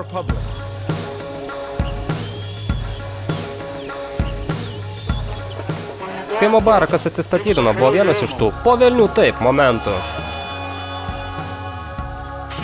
Žmonės gali pakilti, žmonės gali keisti. Ir manau, daugybė žmonių Amerikoje pirmąkart gyvenime pamatė žmonės pakylančius, nuverčiančius savo valdžią ir sakančius, kad jos jau užkniso visas tas šūdas, mums jau gana priespaudos, mums gana gyventi kaip vergams. Buvo egiptiečių, kurie mums dėkojo už visą tai, ką padarėme. Ir prašė, jūs vyručiai, prižiūrėkit mūsų užnugarius, jei reikalai vėl suprastėtų. Nors viena vertus viskas buvo nuostabu ir mes dėl to kovojome. Man buvo pakankamai akivaizdu, kad tai dar ne istorijos pabaiga. Kad staiga viskas nepasikeitė į spalvingas vaivorykštes ir Nyan Cats ar panašiai. Kad mes turėjome saugotis labiau nei kada nors. FTB šiuo metu vykdo tyrimą dėl anonimo. plataus sukčių technologinių programišių tinklo. Kaltinimo praėjusį gruodį uždarius Mastercard ir Visa internetinius puslapius. Per kokius 40 tuometinių reidų jie atjungė kompiuterius, mobiliuosius telefonus, panašius technologinius aparatus. Kartais jei tai būdavo 19-metė mergina, jie atimdavo ir jos tėvų daiktus. Visada buvo kažkas panašaus į katės ir pelės dinamiką, ne tik santykyje su federalais, bet taip pat su kitomis grupėmis, laikančiomis save Respublikos sargais. Pavyzdžiui, buvo tokios grupės kaip pėdsekių apsauga, kuri galėjo būti sudaryta iš grupelės kvaištelėjusių žmonių, kurie turėjo asmeninių priežasčių lieti nuoskaudas prieš anonimą. Man grasina žmonės, kurie yra buvę slaptųjų tarnybų agentai, dabar valdantis privačias apsaugos kompanijas. Staiga vasario 5-ąją pasirodo Financial Times straipsnis, visi jį pamatome. Straipsnėje cituojamas toks vyrukas vardu Aaronas Baras, kompanijos HB Gary, security vadovas. Tas Aaronas Baras pasakoja Financial Times žurnalistui Josephui Menui, kad jis slapta tyrinėja anonimų serverį, kur visa tai ir vyko. Kad jis tai jau darė keletą savaičių vienas pats ir naudodamas savo informacijos valdymo technikas, sugebėjo identifikuoti galimus anonimo lyderius, įskaitant ir 25 kažkokius leitenantus. Mes privalome pamatyti tą dokumentą, visi nori žinoti. Mums visai nereikia sužlugdyti jį ar jo kompaniją. Mums tereikia pamatyti tą dokumentą ir tada jau bus aišku, ko imtis toliau. Taigi jie jį pasiėmė. Buvo neįtikėtinai lengva prasibrauti jų tinklą. Ir mano vardas buvo ten kaip vienas iš pagrindinių. Ir Gregas Hušas taip pat buvo įtrauktas prie pagrindinių veikėjų. Svarbiausia tai, ką jis pasakojo Financial Times, viskas, ką jis jiems papasakojo. Beveik viskas buvo melas. Ir tai buvo įspūdingas melas. Jį reikėjo užšiaupti, reikėjo įrodyti pasauliui, kad tas senis atsilikėlis ir kad visa jo informacija yra nesąmonė. Ir jei kalbėtume programišių terminais, anonimas yra širšių lizdas, o Baras ėmė ir pasakė, aš sugrūsiu savo pimpalą į tą daiktą. Vien per artimiausias 24 valandas iš jo buvo išsityčiota įvairiausiais įmanomais būdais. Ir tą darė maža grupelė žmonių, kurie iš esmės pradėjo šėlioti internete. Greičiau neįmanoma pasakyti, patraukit tas nelaimingas širšės mano pimpalą. Anonimas užėmė Baro internetinį puslapį, pavogė jo elektroninius laiškus, ištrynė kompanijos atsarginius įrašus, užteršė jo Twitter paskyrą ir nuotoliniu būdu išvalė jo iPad. O jis tik buvo pasiekęs M. Haig lygį žaidime Angry Birds. HB Gary užgrobimą sutikė apie 70 000 elektroninių laiškų. Patys svarbiausi laiškai buvo susijęs su pasiūlymu, kurį HB Gary jau buvo suformulavę ir netgi paruošė dailų pristatymą. Tai buvo lyg ir privačių agentų provokacija, siekiant sukompromituoti WikiLeaks. HB Gary siūlė patalpinti dokumentus į WikiLeaks ir tuomet, kai paaiškėtų, kad tie dokumentai padirbti, išlystų įlą iš maišo ir būtų sugriautas pasitikėjimas WikiLeaks. Taigi yra daug subtilumų, apie kuriuos kalbėti aš negaliu, bet leiskite man bent jau pabandyti bendrai į tai atsakyti. Visų pirma, tikriausiai niekam nestaigmena, kad tikrai nesu WikiLeaks gerbėjas. Manau, siekis gauti kaip įmanoma daugiau. Privačios ar įslaptintos valdžios informacijos, ją paviešinti, yra ypatingai destruktyvus tikslas. Kai Julianas Assange'as keletą mėnesių anksčiau parodė, kad turi informacijos rodančios neteisėtą Amerikos banko veiklą, kažkaip žinojo, kad tai buvo jie. Pasiūlymai dėl Amerikos banko ir WikiLeaks problemos evoliucionavo į tai, sukėlė informacinį karą prieš WikiLeaks ir jį palaikančiuosius, grasinant cenzūrą jiems. Kartu su visu WikiLeaks, DDoS atakos. Tu taip pat norėjai pradėti kiberatakas WikiLeaks infrastruktūroje, kad gautum informacijos apie tuos, kas talpina visus dokumentus. Vienas dalykas, spėju, kurį nori užtikrinti. Ne viena iš šių veiklų iš tikrųjų nebuvo vykdoma. Versle yra, kai tu siūlai ar tiesiog mastai apie kažkokią idėją, yra minčių lietaus frazė. Kai kažkas pasako, o jei, žinai ką, galėtume padaryti, kas teoriškai manoma, bet vis tiek tai buvo idėja, tai buvo pasiūlyta apie tai, ką jūs svarstėte. Teisingai. Jie taip pat norėjo pradėti kompaniją nutaikytą prieš Gleną Greenwaldą, kuris yra Salon reporteris, atvirai reiškiantis kritiką valdžiai ir palaikantis WikiLeaks. Atrodo, lyg tiesiog bandytumėte pulti žurnalistus. Taigi, žinai, aš nelabai noriu plėstis apie Gleną Greenwaldą. Daugiau nei jau esu pasakęs. Niekada nebuvo tokio tikslo pulti žurnalistus. Ne iš mano pusės. Tikriausiai aš turėčiau bendrai pasakyti, kad žinai, aš niekada neimčiau ir nepulčiau žurnalisto tiesiog iš oro. Nebent, mano nuomonė, tas žurnalistas elgtųsi neetiškai.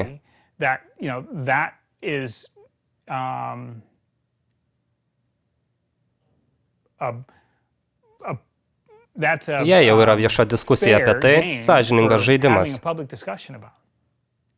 Dažniausiai jie vaikščiojo labai siaurą etiškumo liniją. Ir daugeliu atveju daugumos nuomonė buvo, kad jie gerokai tą liniją peržengė. Aš nesiruošiu remti akivaizdžios informacijos vagystės ir jos viešinimo visuomenėje, nes tai ne kažkas kito, o destrukcija. Jei iš kažko buvo pavogta informacija, nepriklausomai nuo to, ar Wikileaks paskatino tą vagystę, ar tai buvo jai tiesiog padėta po kojomis, vis tiek jie grasina paviešinti informaciją, kuri yra privati kitos organizacijos nuosavybė. Taigi pasirinkimai yra du. Tiesiog leisti visam tam toliau vykti, arba pabandyti ir viską nutraukti. Kiek agresyvumo yra, jau per agresyvu. Mes tikrai matėme daugybę strategijų, naudotų valdžios visame pasaulyje ir dabar sakant, viešai pripažįstant, kad jie privalo tapti, privalo išsiugdyti stipresnės ir agresyvesnės strategijas kibernetinės erdvės apsaugoje, nes vien tik gynybos nėra gana. Jos niekada nėra gana. Keletas iš svarbiausių dalykų, turėjusių pačią didžiausią įtaką, pagal tai, kas buvo atrasta ne tik anonimo, bet ir žiniasklaidos. Visa tai yra programišių padariniai. Tokia informacija negali būti pasiekiama paprastais instituciniais, žurnalistiniais procesais, arba negali, arba nebus pasiekiama Kongreso komiteto ar federalų, prižiūrimų komiteto. Daugeliu atveju tokia informacija turi būti pasisavinama programišių. Po to, kai viskas įvyko, nors dalyvavo tik maža grupė žmonių, anonime vėl suvešėjo bendrumo nuotaika. Iš naujo pasikrovė juokeliai ir žmonės dėl to džiaugiasi. Nes atrodė, kad linksmybių pusė buvo visiškai nuslūgusi, ypač per visus tuos vidurio rytų protestus. Tai buvo didžiulio triumfo akimirka visiems anonimams. Anonimas šiuo metu nusitaikęs į Sony tinklapį. Mes taip elgiamės, nes Sony duoda žmonės teisman už tai, kad jie kūrė tokias savybės, kuriomis PlayStation leidžia viešai naudotis. Tai prasidėjo kaip perkrauto tinklo atakos. Bet tada kažkas iš tikrųjų įsilaužė į PlayStation tinklą ir pavogė visų vartotojų paskyras ir jų kredito kortelių informaciją. Sony patvirtino, kad programišiai įsilaužė į PlayStation tinklą, paviešindami beveik 77 milijonų vartotojų asmeninę informaciją. Anonimas, galima sakyti, persimetė Sony per kelius ir gerokai išvanojo kailį, o vartotojai taip pat buvo tie, kurie šiame procese liko nukentėję. Tai turėjo didžiulį, realų poveikį galutiniam vartotojui. Jei jie įsibrauna į tinklalapį, perima klientų informaciją, ar tikrai yra būtina paviešinti 100 000 klientų duomenis? Ne, tai ką jie padarė, buvo galima padaryti daug geriau. Kai sakau geriau, turiu omeny geriau galutiniam vartotojui, klientams. Ir vis tiek tuo metu įrodyti savo tiesą. O tada atrodo visiškai iš niekur. Kažkas pasivadinęs LulzSec įplaukė į jūrą. LulzSec yra tam tikra grupė keletą žmonių, daugiausiai iš anonimo. Didelė dalis tų pačių žmonių, kurie įsilaužė į HB Gary. Jie sugalvojo suformuoti mažą grupelę ir tęsti ankstesnės operacijas tik jau ne anonimo akiratyje. Jie laužėsi kur tik užsimanė, jie viešino, ką tik sugalvodavo, tartum nebūtų jokių taisyklių. Jie tiesiog skelbia, kad mes būtent tai ir darysime. Mes sukelsime dulkes, mes pridarysime bėdos, mes sukelsime bangas ir būtent tai jie padarė. Viską jie darė, lyg tai būtų žaidimas. Tai nebuvo labai meniška, bet ir ne pats paprasčiausias variantas. Tai nebuvo visiškai tiesiog, tarkime, groteskas. Jų simbolis buvo animacinis personažas vaizduojantis vyrą su monokliu ir cigarete. Buvo daug valčių ir laivų ikonografijos, piratų motyvų ir žinoma kačių. Dabar chaosas ir sąmyšis. Ko gero, tai buvo vienas iš teisingų būdų, kaip elgtis. Dalis dalykų, kuriuos vykdė LULSEC, ketvirčio visuomenės nuomonė, nebuvo labai kilniadvasiški. Privatus asmenys buvo paviešinami, arba tavo kreditinės kortelės skaičiukai galėjo tapti viešai prieinami. Juk galima įrodyti savo mintį iš tikrųjų neviešinant žmonių asmeninių duomenų. Taigi ketvirčio visuomenės nuomonė nusviro į tai, kad LULSEC peržengė visas ribas, kurių galbūt ankstesnė manifestacija nebuvo peržengusi. Papildoma žala tokia kaip žmonių asmeninės informacijos paviešinimas sukėlė kryžminę ugnį konfrontacijoje tarp anonimo ir to, ko dauguma anonimų visiškai nepalaikė. Buvo daug vidinių kovų dėl to, nes jų būdai iš tikrųjų nebuvo mūsų būdai. Mes nepulsime žiniasklaidos. PBS rodė dokumentiką, daugiausia orientuota į Bradley Manningą, tariamą Wikileaks informatorių. Daugumai Bradley Manningo palaikytojų tai nepatiko. Jiems atrodė, kad visa tai perspausta, per daug psichologijos. Buvo daugiau žvelgiama į jo asmeninį gyvenimą, nei kaip iš tikro buvo. Tu paviešinai dokumentus ir tai, ką iš tikrųjų tie dokumentai reiškia. Jie įsilaužė į tinklalapį ir patalpino istoriją, kad Tupakas ir Biggis pasislėpė nuo šlovės ir dėmesio, ramiai ir diskretiškai gyvendami Naujojoje Zelandijoje. LULSEC, kai pradėjo vykdyti atakas prieš PBS, man pradėjo kelti šiurpą, supranti? Kaip žurnalistą mane neįtin pamalonino mintis, kad kažkas sėdi ir sprendžia. Mums nepatinka tai, kaip tu rašai. Mums nepatinka tavo reportažai, taigi mes išjungsime tavo tinklapį. Man tai nemalonu, tai galėčiau būti aš galėčiau rašyti kažką apie grupę, kuri jiems nepatinka. Aš būčiau laimingas galėdamas susėsti ir padiskutuoti su jais apie tai. Bet tik nereikia išjunginėti mano tinklapio. Akivaizdu, kad tai dėl kalbos teisės. Taigi atakuoti spaudą būtų iš dalies priešginėjimas patiems savo. Taigi žmonės pasakė, kad nederėtų taip elgtis. Ir akivaizdu, kad LULSEC turėjo visiškai kitokį planą. Taigi jiems tai nesudarė jokių problemų. Jie matė save tiesiog kaip, bei įsilaužiančius, sakykim, į viską ir visur. Valdžias, korporacijas, policijos departamentus. Daugiausiai dėl tų pačių priežasčių, kaip ir anonimas. Jie nusitaikė į Arizoną dėl imigracijos politikos. 50 dienų puolimas sukėlęs chaosą ir sumaištį. Ir staiga jie viską nutraukė. Kompiuterių programišių grupuotė Low Security paskelbė apie savo išširimą, teigdami, kad jie pasiekė savo misiją sužlugdyti valdžią ir korporatyvinės organizacijas. Tik dėl linksmybių. Visą šį dalyką aš vadinu chaotiškojo aktoriaus iškilimu. Tai netolygų pirmam kartui, kai atsirado aktyvizmas, bet dabar tikrai galima sakyti jo renesansas. O chaosas gali būti chaotiškai geras, neutralus arba blogas. Jei grįšime prie požemį ir drakonų terminų, o dalis žmonių nuo pat pradžių laiko anonimą chaotiškai geru, jie matė operaciją Atlygis ir matė atakas prieš Scientologiją. Ir jiems tai atrodė gerai, lyg Robinas Hoodas, supranti, chaotiškai gerai, už sistemos, bet darant kažką gerą. Kiti žmonės matė anonimą kaip chaotiškai blogą, kaip Džokerį, kuris tiesiog nori matyti griūvantį pasaulį ir potencialiai darantis nepataisomą žalą. O tiesa ta, kad taip, tai visa skalė chaotiškumo.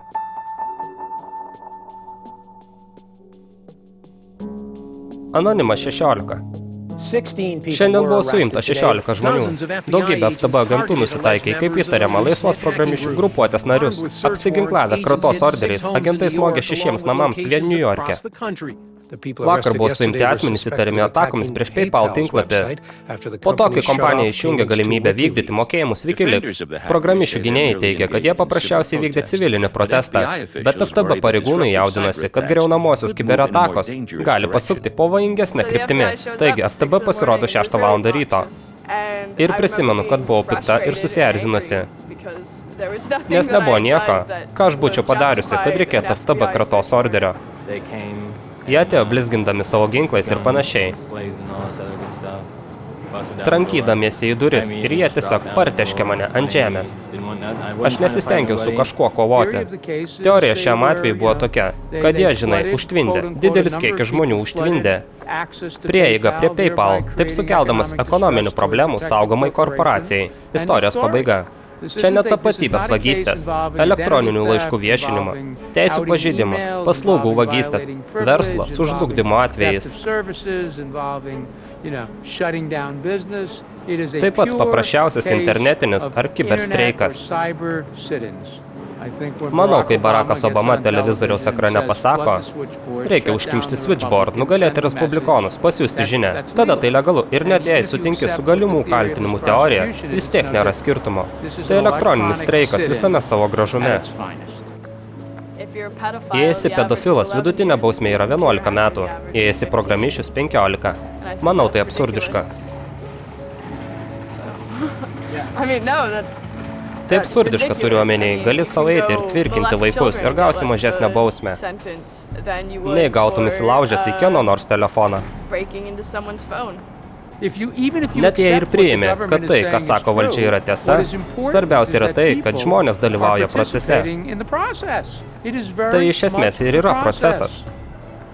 Tai streikas Selmoje, Alabamoje.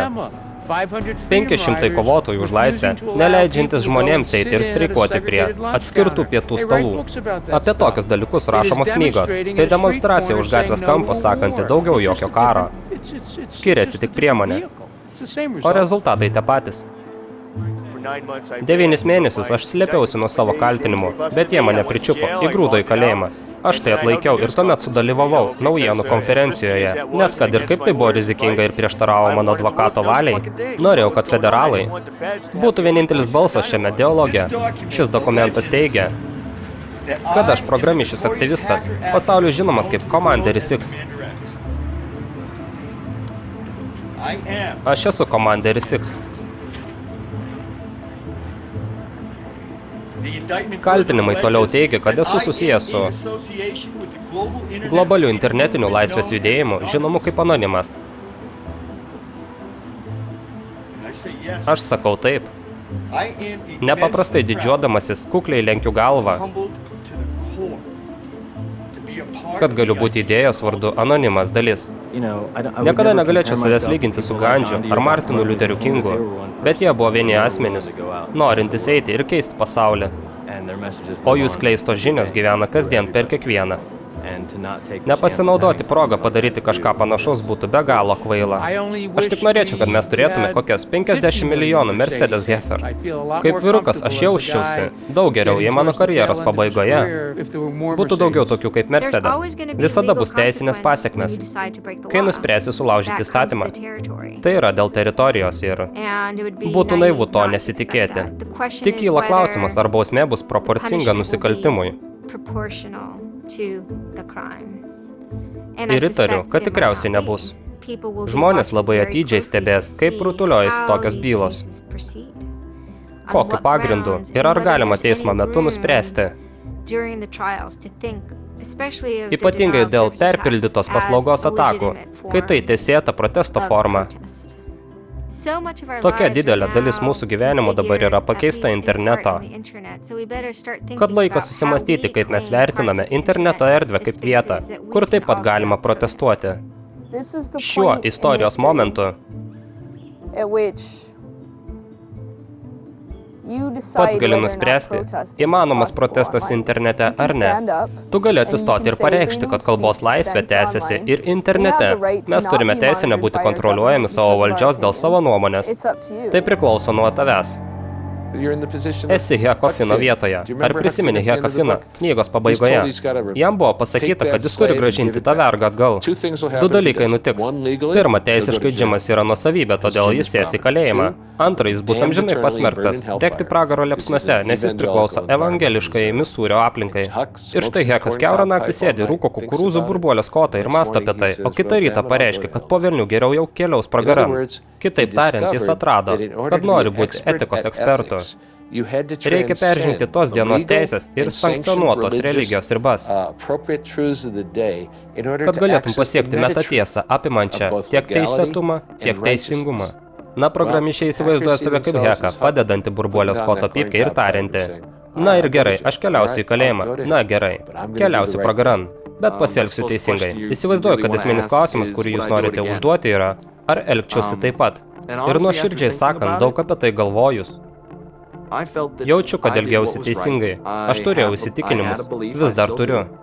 Kad tai, ką padariau, buvo teisingas poelgis ir kažkam nuo to bus geriau. Man malonu tikėti, kad galbūt kažką sustabdžiau, kad neprisijungtų prie kulto. Ko gero, kitą kartą pats neišsiduočiau.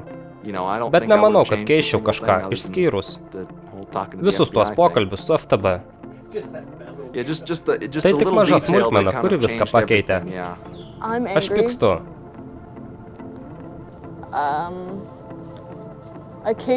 Karts nuo karto pratrūkstu.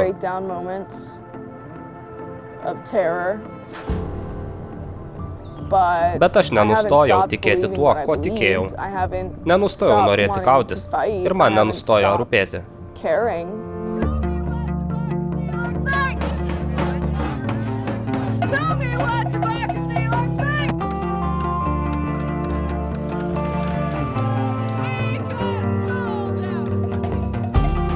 Nemanau, kad visa tai buvo tiesiog techninis programišių darbas. Ne dėl to visa tai. Tai labiau susijęs su žmonių psichologija ir filosofija. Paraginkime ir paklauskime, kodėl tiek daug neramumų ir pilietinių teisių nepaisymų. Kad tai veda žmonės prie noro paimti viską į savo rankas. Nesvarbu, ar tu galvoji, kad tai gerai ar blogai, tai neišnyks savaime. Aš atsistojau kalnu, žinoma kaip anonimas viršūnėje, ir žiūrėjau žemyn į pasaulį paskendusi revoliucijos liepsnose. Galima sakyti, kai esi istorijos sūkuryje, tau netvirpa stuburas, kaip plauki istorijos bangomis. Tavo stuburas dilgčioja. Anonime yra daug žmonių, kurie labai giliai ir labai nuoširdžiai jaučiasi. Prisidėjo prie kovos dėl demokratijos visame pasaulyje. Ir manau, kad tai vienas iš pagrindinių dalykų, kuriais anonime aš didžiuojuosi labiausiai. Yra dalykų, kuriais anonime aš nesididžiuoju, bet tai, kad mes stojam prieš cenzūrą, prieš engėjišką valdžią, net prieš savo pačių, yra labai kilnu. Internete visiškai nesvarbu,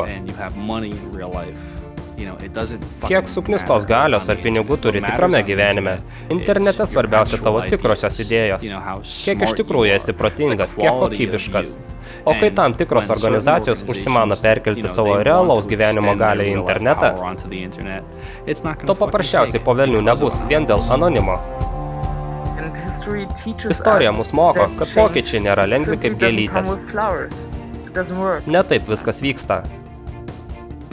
Jei jie sako, kad aš nusikaltėlė, tada gerai, tada aš tokia ir būsiu. Anonimas vis evoliucionuoja. Tai kaip Feniksas. Karts nuo kartos gali pakliūti į ugnį ir sudegti, bet jis pakils iš pelenų. Atgims stipresnis.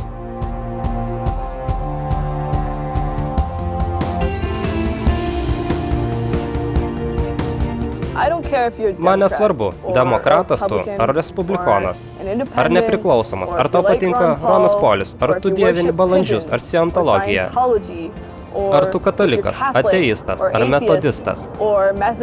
Man tai visiškai nesvarbu. Tavo nuomonė svarbi. Man nesvarbu, jei aš jai nepritariu. Man nesvarbu, jei aš tavęs nekenčiu. Man tavo nuomonė svarbi. Mes, Legionas, aktyvistų istorija.